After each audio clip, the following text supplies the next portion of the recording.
Dr. Yog Mahadeo is our last panelist for the morning, and he is a philanthropist, financial analyst, marketing consultant, consumer advocate, human rights activist, motivational speaker, and priest.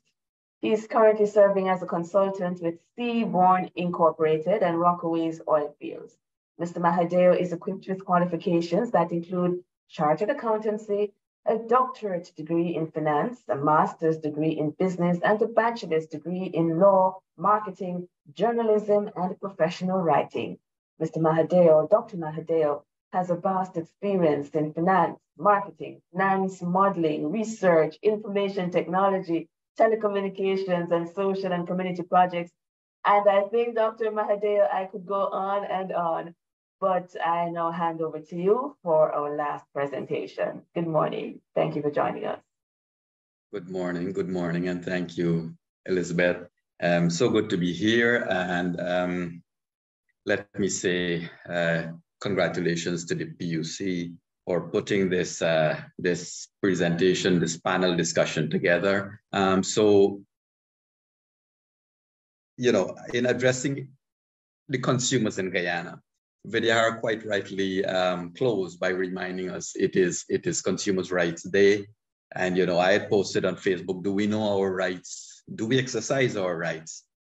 So moderators, panelists, commissioners, and chairman of the PUC, Consumers Complaints Authority, and members of the media, fellow consumers.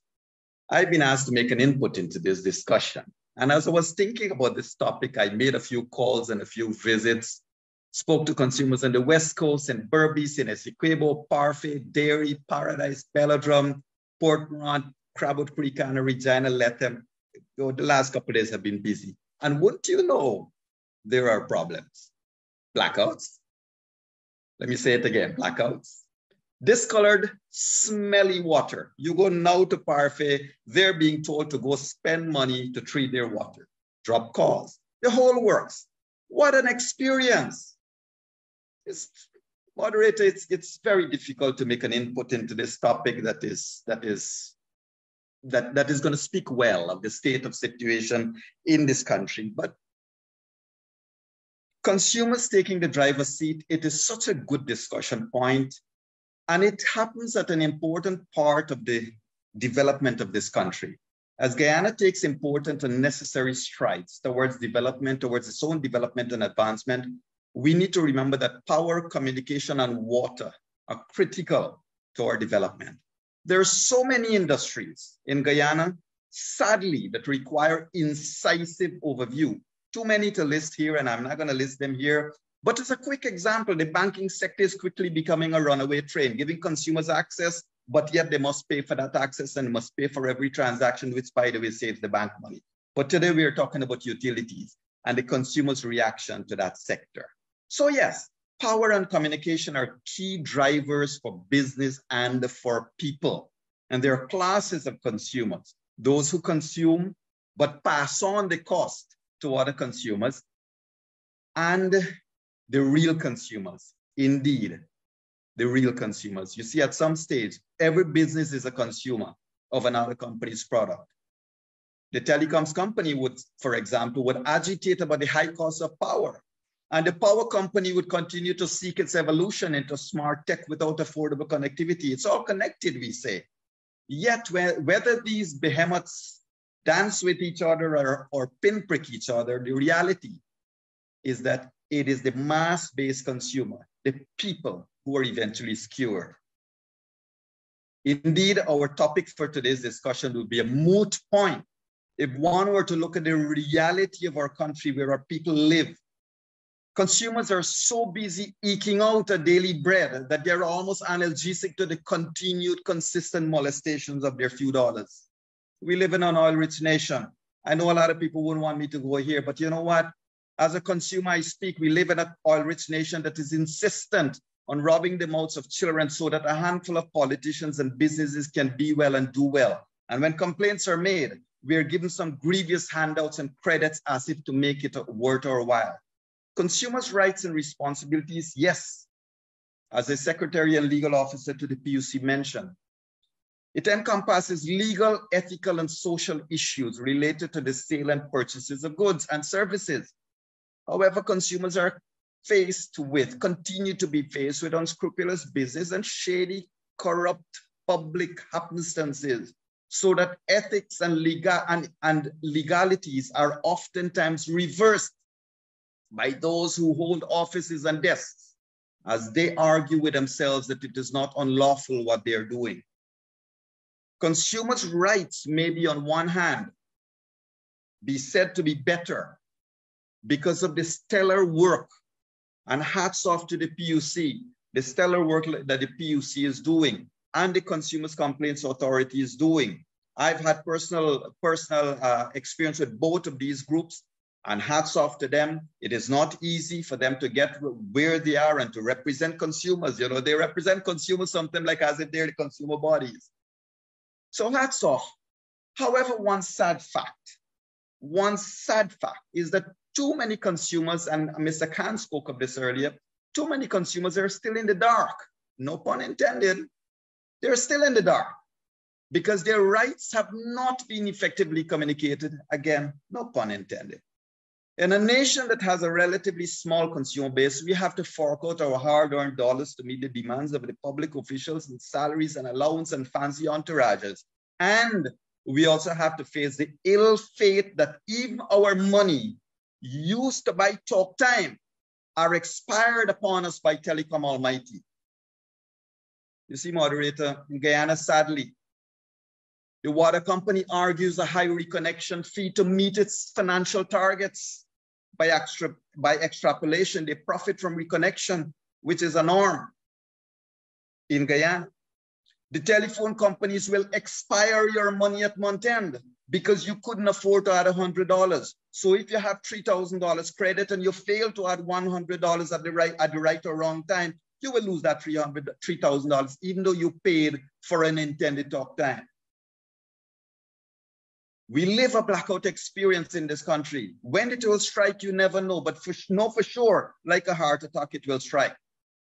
And Guyana's elitist leaders boast of their pride of 57 years of independence, in which Guyanese are saddled with bloated governments, high cost of living, poor but high cost of electricity. We pay for blackouts in this country.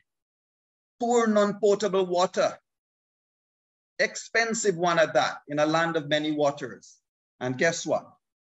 And opt-in expiry dates for our own funds with the telephone companies. How better can it get? Indeed, anything different will be better because we are at the bottom. The heads of public utilities are, quote unquote, by royal charter, and private utilities are capital flight experts. Efficiency, sadly, in our view, makes way for political gamesmanship as utilities make employment into a farce for which we, the consumers, have to pay. And the private companies still argue, after years and years of sequestering people's monies and deposits and fees, that they're yet to provide value for money. Indeed, we, the consumers, we have a wonderful future facing us because it can only get better from here. Imagine this. A person in Guyana earns 40,000 Guyana dollars a month. And we must first pay for electricity, then water, and then telephone, and then buy bread for our children. What a wonderful paradigm we are in. This beautiful oil-rich nation where we earn under $200 US per month. So are we in the driver's seat? No. A resounding no. We can contritely argue, as I said earlier, that it can only get better, but in the driver's seat, definitely not.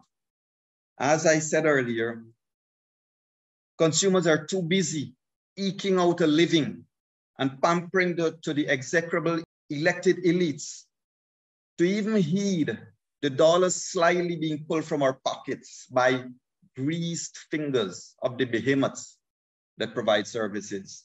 And with the above said, I've shared the abject reality of most consumers. And we're happy to pay for our services, don't get me wrong. We're happy to pay for our services, but not for the high degree of inefficiency and corruption in the systems. We're happy to pay for intended talk time, but not to have telecoms almighty kill it because they deign to expire us. We're happy to be a responsible partner at the table, but we're busy attempting to make ends meet, which is beyond the comprehension of many. And another reality is that we don't get time off from our work to come and make complaints and to process it and to sign documents. So sometimes we just don't have the time to take it to the next level. So today, I wish to reiterate a few things that consumers continue to hope for. Mr.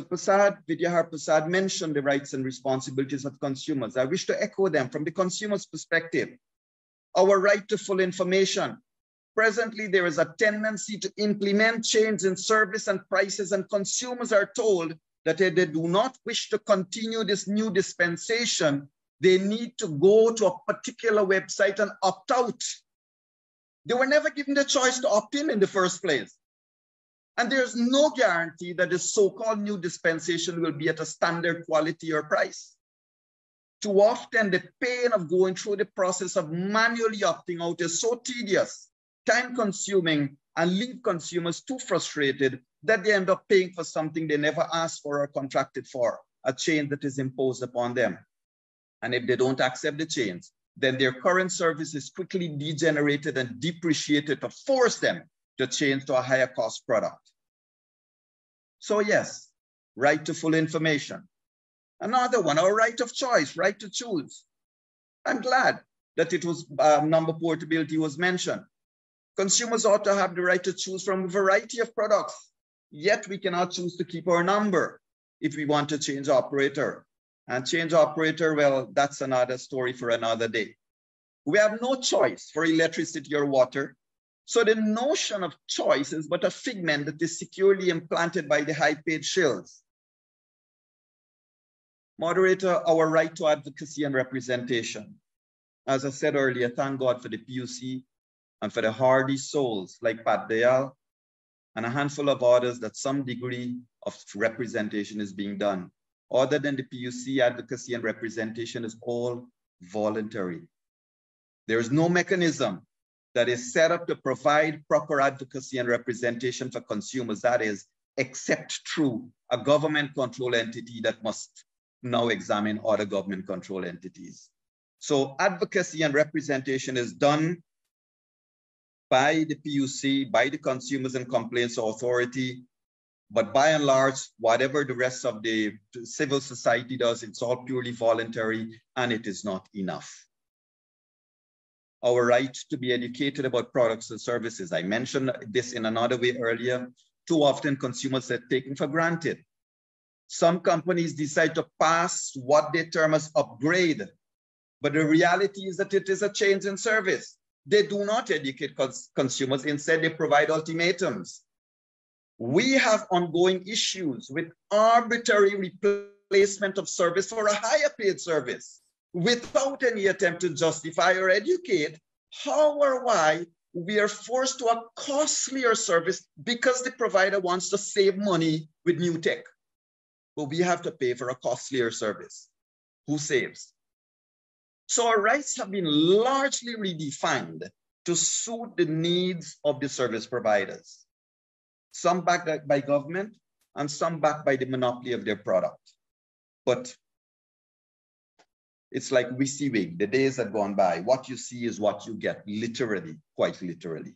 And responsibilities, moderator, friends, yes, indeed consumers do have responsibilities. But sadly, I will admit, we're asleep. We have not woken up to realize that we can have a voice, that we can get better, that we can demand and do more, that we can wrest control of our lives to agitate for more information, to agitate for our rights, and to ensure they're not taken for granted. Yes, consumers have responsibilities, but too many, as I said earlier, too many, too often. They're forced to accept poor service, poor products, poor returns just because they're too busy earning their daily income. And by the time they realize they're being robbed, it is already too late and it's part of the system. So I take this opportunity not to say Happy World Consumers Day, But to say, let Guyana rise up and realize that there is something like consumers' rights and we got to work more. And the Consumers Association, of which I'm an advisor, has to do a lot more work. I will admit that first up. We have to do a lot of work. I take this opportunity to call on consumers to rise up and realize you can be in the driver's seat. Act now. If 100,000 persons decide not to use a particular product or service for one day, see the change in dimension that will happen. So I call on consumers to rise up, take the driver's seat, support the PUC and its continued vigilance, and quest to balance its services with expectations and claim the driver's seat which is rightfully ours, and to contribute to the efforts to demand and ensure equitable service for monies paid. Moderator, friends, Guyanese all. The truth is that price elasticities of demand is something that we have had a hard time with in the utility sector. It's more like, here is what you will have, pay for it. But until and unless we, the consumers, realize that it is our money and it is our time and it's our use of the service being provided, that we want value for money and we demand value for money, and we must use all of the legislative rights and all of the regulations that are there to ensure that we take our place at the table and ensure that we can ourselves do what we have to do to enjoy our rights. Until we do that, fellow consumers, we got to continue to take what we can get from everyone. Moderator, what else can I say? I do wish that we can get to the stage where consumers can really appreciate their rights that they have, but they're not using, to know our rights, to exercise our rights. And the Guyana Consumers Association plans to continue to agitate in our own way, to do what we can as we travel across the country, and to ensure that we can work hand in hand with the PUC to get where we want to go. So moderator, my thanks to you. My thanks to the PUC for allowing this tiny single voice to articulate the frustration of the hundreds of thousands who are trying their best to do what they could do. Thanks to all for listening, and certainly World Consumers Day, I do hope we can rise up and realize it soon. Thank you.